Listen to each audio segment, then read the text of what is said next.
राष्ट्रीय लोक अदालत शनिवार 13 दिसंबर को आयोजित की जा रही है। इस विशेष आयोजन के लिए नगर निगम ने सभी जोन कार्यालय और मुख्यालय में व्यापक तैयारी की है। इस लोक अदालत का उद्देश्य संपत्ति कर और जल कर के बकायादारों को राहत प्रदान करने के साथ साथ अपना स्वयं का खजाना भरना भी है। बकाया वसूली की प्रक्रिया को गति देने के लिए निगम अलग अलग योजनाएं भी लागू कर रहा है। निगम को इस आयोजन से लगभग 40 करोड़ रुपए के राजस्व प्राप्ति की उम्मीद है। लोक अदालत के दौरान बकायेदारों को सरचार्ज में विशेष छूट प्रदान की जा रही है, जिसके तहत 50% से 100% तक सरचार्ज माफी भी दी जा रही है। और देखिए, इंदौर प्रॉपर्टी टैक्स जमा कराने में वैसे भी अग्रणी रहा है और सभी लोग कराते भी रहते हैं इसमें। बट एक जो हमारा लोक अदालत का जो टाइम होता है उसमें कुछ छूट मिलती है, तो उसमें तो एक उत्साह रहता है पब्लिक में कि उसमें ज्यादा से ज्यादा उसको जमा कराया जा सके। अभी आगामी 13 दिसंबर को लोक अदालत फिर से हो रही है और हमारी अच्छी तैयारी है। सभी हमारे जितने भी सेटअप हैं, जो जितना भी हमारे ऑपरेटर्स वगैरह दिए हैं हमने, सभी जोन पे, सभी ऑफिस में हमारी पूरा स्टाफ रहेगा। पब्लिक से एक मेरी आपके माध्यम से भी अपील है कि 13 तारीख को जितना हो सके, जितना भी आपका बकाया ड्यू है उसको जमा कराएं और एक जो निगम के विकास में एक भागीदारी निभाएं। मंगलवार को स्कीम नंबर 78 के रहवासियों ने जन सुनवाई में कलेक्टर शिवम वर्मा से शिकायत की थी कि क्षेत्र में अंडर डॉक्स पब देर रात तक बजने वाले म्यूजिक सिस्टम से आसपास के रहवासी काफी प्रताड़ित हो रहे हैं। शिकायत की पुष्टि के बाद जिला प्रशासन ने सख्त कदम उठाते हुए उक्त पब को सील कर दिया है। कलेक्टर शिवम वर्मा के निर्देश पर मंगलवार रात स्कीम 78 क्षेत्र स्थित अंडर डॉक पब को तुरंत प्रभाव से सील कर दिया गया है। साथ ही यह कार्रवाई एडीएम रोशन राय और एसडीएम प्रदीप सोनी के नेतृत्व में की गई। जी देखिए, जो नियम है 10 के बाद उनको नहीं आवाज़ करनी चाहिए इस प्रकार से, और डीजे वगैरह का उपयोग भी नहीं करना चाहिए। तो उनको समझाइश दी गई थी, चूँकि जब ये जनसुनवाई में जो रहवासी आए थे उन्होंने आके इस विषय को बताया था, तो उनको हमने समझाइश दी गई कि भाई इसका पालन करें और इस प्रकार के तेज़ आवाज़ का उपयोग नहीं करना चाहिए, जिससे लोगों को परेशानी होती है। तो उनके द्वारा उसके बाद भी उसका पालन नहीं किया गया, इसलिए उस पूरे जो बार है उसको सील किया गया है। और मैं आपके माध्यम से भी सभी जो संस्थाएं उनको यही बोलना चाहूँगा कि आप दूसरों के अधिकारों का भी हनन ना करें। और भाई मतलब हम सभी जानते हैं कि तेज़ आवाज़ से क्या क्या दुष्प्रभाव होते हैं बच्चों के लिए, बड़े बुजुर्गों के लिए, सभी के लिए। तो कृपया करके जो इसमें निर्देश है, नियम है, उनका पालन करें। इसके लिए आदेश भी किया गया धारा 163 का, तो उसका पालन करें। और किसी प्रकार की अगर किसी व्यक्ति को परेशानी होगी, उनको दिक्कत होगी इन कारणों से, तो प्रशासन सख्ती से इसी प्रकार की कार्रवाई आगे भी करेंगे। किसी व्यक्ति या संबंधित निर्माण कंपनी के द्वारा यदि कोई गलत कार्य किया जाता है तो इसका पंचनामा आमतौर पर सरकारी अधिकारी या पुलिस प्रशासन के द्वारा बनाया जाता है। लेकिन अंबिकापुरी एक्सटेंशन में ठेकेदार की लापरवाही उजागर करने के लिए वहां पर आम जनता ने ही पंचनामा बनाकर निगम कमिश्नर को सौंपने की तैयारी कर ली है। यह पूरी कार्रवाई वरिष्ठ अभिभाषक प्रमोद कुमार द्विवेदी के मार्गदर्शन में की गई। दरअसल हुआ यह कि अंबिकापुरी एक्सटेंशन में ड्रेनेज लाइन डाली गई थी, लेकिन लाइन डालने के बाद ठेकेदार के द्वारा उसे रिपेयर नहीं किया गया। ड्रेनेज लाइन डालने के बाद मुख्य शर्त यही रहती है कि सड़क को रिपेयर करके दिया जाए, लेकिन ठेकेदार के द्वारा ऐसा नहीं किया गया। इस पर आम जनता ने पंचनामा बनाकर ठेकेदार का भुगतान रोकने की शिकायत निगम कमिश्नर और महापौर से की है। इस दौरान क्षेत्रीय पार्षद अश्विनी शुक्ला और जोनल अधिकारी भी उपस्थित थे। हालांकि इंदौर शहर में यह कोई पहली घटना नहीं है, अक्सर अनेक स्थानों पर इसी तरह यह सब होता आ रहा है। ठेकेदार के द्वारा आधा अधूरा कार्य कर दिया जाता है और नगर निगम उसे पूरा भुगतान प्रदान कर देता है। और इधर इंदौर पुलिस हेलमेट के प्रति जागरूकता अभियान तो चला रही है। दुपहिया वाहन चालक जो हेलमेट लगाकर वाहनों का संचालन कर रहे हैं उन्हें सम्मानित भी किया जा रहा है। कई बार मुफ्त हेलमेट भी बांटे जा रहे हैं। इसके साथ ही हेलमेट नहीं लगाने वाले दुपहिया वाहन चालकों के खिलाफ जमकर चालानी कार्रवाई भी की जा रही है। विगत दिवस पुलिस ने 900 से ज्यादा दुपहिया वाहन चालकों पर चालानी कार्रवाई को अंजाम दिया है। इसके साथ ही नो पार्किंग में खड़े 118 वाहन मालिकों के खिलाफ भी दंडात्मक कार्रवाई की गई है। इंदौर पुलिस की साइबर सेल के द्वारा सार्फ विजन कॉलेज में साइबर पाठशाला का आयोजन किया गया, जहां एसीपी राजेश दंडोतिया के द्वारा विद्यार्थियों को साइबर अपराधों के प्रति सचेत रहने और जागरूकता के लिए सलाह दी गई। साथ ही उन्हें बताया गया कि किस तरह से साइबर अपराधी आम व्यक्ति को अपने जाल में फंसाते हैं। उपस्थित विद्यार्थियों और शिक्षकों को साइबर फ्रॉड, फाइनेंशियल फ्रॉड, फर्जी लोन, फर्जी निवेश, डिजिटल अरेस्ट तथा सोशल मीडिया के माध्यम से किए जाने वाले विभिन्न साइबर अपराधों की जानकारी दी गई। इस दौरान करीब 250 से ज्यादा विद्यार्थी और शिक्षकगण शामिल थे। इंदौर यातायात पुलिस के द्वारा यातायात सुधार कार्य में सहयोग प्रदान करने वाले ट्रैफिक प्रहरियों को इंदौर पुलिस कमिश्नर संतोष कुमार सिंह के द्वारा सम्मानित किया जा रहा है। समय समय पर आयोजित किए जाने वाले इस आयोजन के तहत इस बार भी 15 ट्रैफिक प्रहरियों को सम्मानित किया गया। यातायात पुलिस के इस अभियान में अब तक 2000 से ज्यादा ट्रैफिक प्रहरी शामिल हो चुके हैं। आम जनों से भी अपील की जा रही है कि वे भी अपने क्षेत्र आसपास जिस चौराहे पर वे यातायात पुलिस की मदद कर सकते हैं तो उनकी मदद के लिए वे ट्रैफिक प्रहरी अभियान में जुड़कर अपना योगदान प्रदान कर सकते हैं।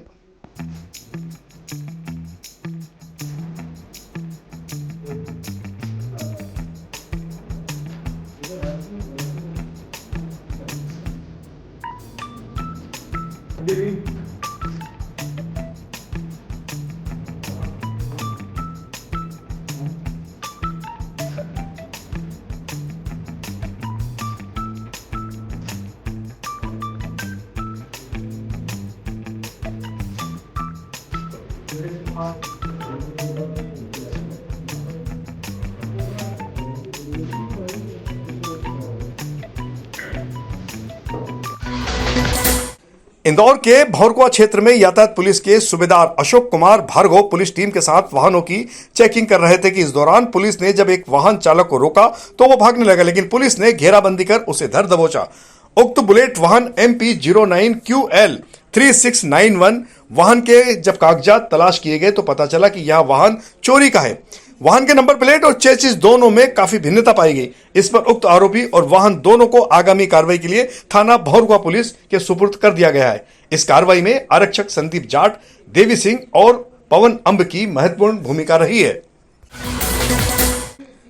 साल 2026 का पहला महीना जनवरी माह विवाह समारोह के लिए शून्य रहेगा।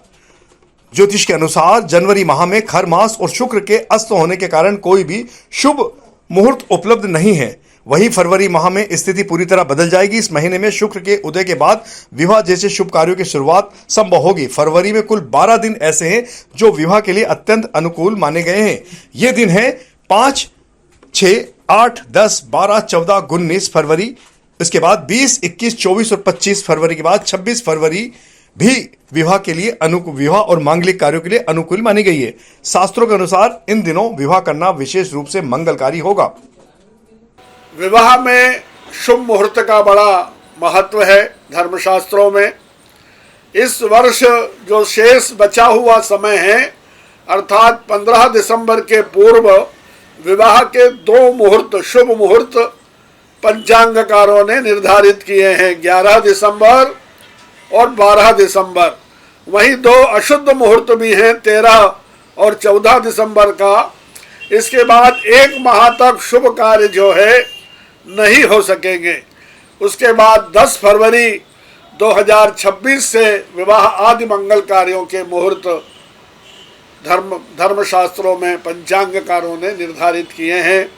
अतः जो मल मास है, धनु संक्रांति है, उसके अंदर पूरे 15 दिसंबर से लगाकर 14 जनवरी अर्थात मकर संक्रांति तक विवाह आदि मंगल कार्यों का सिलसिला बंद रहेगा।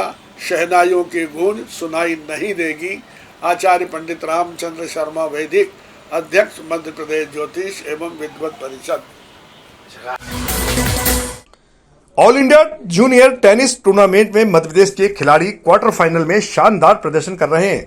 मध्य प्रदेश के कनिष्ठ खजूरिया और आयुष जैन ने बालक अंडर 18 वर्ग में अपने शानदार खेल से सभी का ध्यान आकर्षित किया है।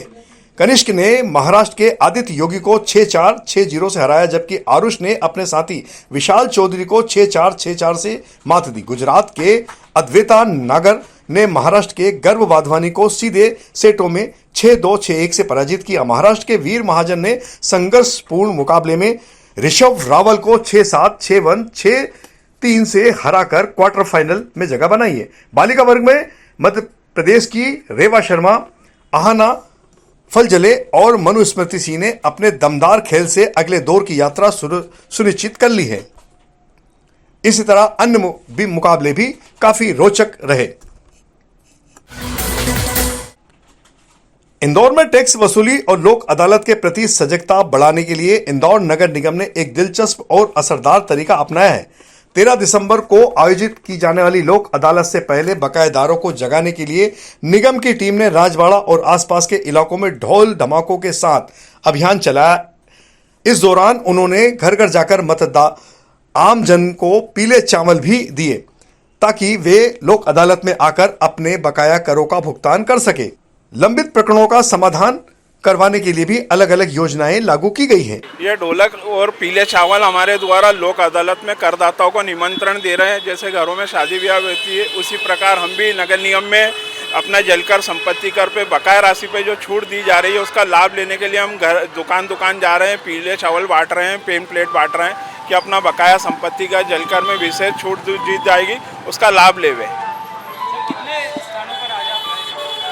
अभी हमारा राजवाड़ा से शुरुआत हुई है। राजवाड़े के बाद MG road, jail road, Rambagh, Narayan Bagh, Nayapura, Snehlataganj, सभी दूर हम व्यापारिक संगठनों से भी निवेदन करना चाहेंगे कि वो, और आपके मीडिया के माध्यम से भी निवेदन करना चाह रहा है कि अपना संपत्ति का जलकर जो भी बकाया है उसमें 13 तारीख को लोक अदालत में छूट दी जाएगी, उसका लाभ उठाएं। आपका नाम? अनिल निकम, झोंती ने आरो, पूरी टीम के साथ। और इधर इंदौर डिविजनल क्रिकेट एसोसिएशन की मैनेजिंग कमेटी की बैठक नए सीजन की रणनीति तय करने के लिहाज से बेहद महत्वपूर्ण मानी जा रही है।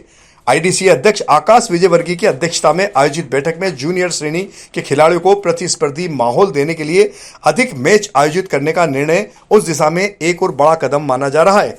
मैदानों की बढ़ती मांग को देखते हुए समिति ने नए ग्राउंड्स की उपलब्धता सुनिश्चित करने और मौजूदा मैदानों को और बेहतर उपयोग के लिए योजनाबद्ध तरीके से कार्य करने की एक बड़ी कार्य योजना बनाई है। महिला क्रिकेट की भागीदारी बढ़ाने पर आईडीसीए ने स्पष्ट रुख अपनाया, जिसके तहत अलग से कार्यक्रम, कोचिंग कैंप, टूर्नामेंट और भी अन्य कार्यों की जानकारियां दी गई है। एम्पायरिंग के क्षेत्र में भी सुधार पर बल दिया गया है। अंपायर्स के लिए विशिष्ट यूनिफॉर्म की शुरुआत न केवल पेशेवर छवि को मजबूती प्रदान करेगी बल्कि एक रूपता भी स्थापित करेगी। इसके साथ ही और भी अनेक महत्वपूर्ण निर्णय लिए गए। तो यह था हमारी आज की खबरों का सिलसिला। लगातार ताजा और महत्वपूर्ण जानकारियों के लिए आप हमारे दोपहर न्यूज चैनल को सब्सक्राइब करें ताकि आपको समय समय पर जानकारी प्राप्त होती रहे। देखिए, आईडीसीए क्रिकेट ज़्यादा से ज़्यादा हमारे शहर इंदौर में हो, इंदौर डिवीज़न में हो, इसके लिए प्रयासरत है। तो जो पहली विषय था कि ज़्यादा से ज़्यादा मैचेस कराए जाएं, मैचेस कैंसल ना हो, रीशेड्यूल कम से कम हो, इस पे हम लोगों ने चर्चा की और मुझे बताते हुए खुशी है कि काफ़ी मैचेस कराने में आईडीसीए की टीम सफल रही। दूसरा विषय जो था कि कोचेज़ और बेहतर हम लोग अपने लेके आए। ज़रूरत पड़ेगी तो बाहर के भी कोचेस को आमंत्रित करेंगे हम लोग और प्रॉपर इंटरव्यू के माध्यम से कोचेस रखे जाएंगे। विशेषकर जूनियर क्रिकेट पे ज़्यादा फोकस किया जाएगा, ऐसी भी हमारी चर्चा हुई। वुमेन्स क्रिकेट के लिए हम लोग काम करेंगे, इस पे चर्चा हुई। उनके लिए भी कोचेस जो हैं उनका मानदेय बढ़ाया जाए, इस पे हमारी चर्चा हुई है। जो सबसे बड़ी बात है कि अध्यक्ष महोदय की इच्छा थी कि जितने भी एम्पायर्स हैं उनको एक यूनिफॉर्म तरीके से एक हम अपना किट दें जिसपे आईडीसीए का लोगो हो और जो स्पॉन्सर हैं उनका लोगो हो। तो उसमें कैप्स हैं और डेज के भी मैच होते हैं, वाइट बॉल भी होती है, तो कलर्ड क्लोथिंग भी उनको दी गई है। ये अध्यक्ष महोदय की इच्छा थी और हमने सारे एम्पायर्स को, इवन स्कोरर्स को भी अलग टी शर्ट्स दी हैं ताकि आईडीसीए के एक अलग पहचान देखने को मिले। और अध्यक्ष महोदय ने वो भी संज्ञान में लिया है कि अभी चूंकि मैचेस बहुत ज़्यादा हो गए हैं और ग्राउंड दूर दूर हो गए हैं, तो जो उनका भी रेम्युनरेशन बढ़ाने की बात हुई है और अध्यक्ष महोदय ने उनको एश्योर किया है कि डेफिनेटली, क्योंकि वो बहुत इंपॉर्टेंट रोल क्रिकेट के लिए प्ले करते हैं, आईडीसी क्रिकेट के लिए प्ले करते हैं, तो अध्यक्ष महोदय ने उनको बोला है कि जो भी बेस्ट होगा वो हम उनके लिए करेंगे।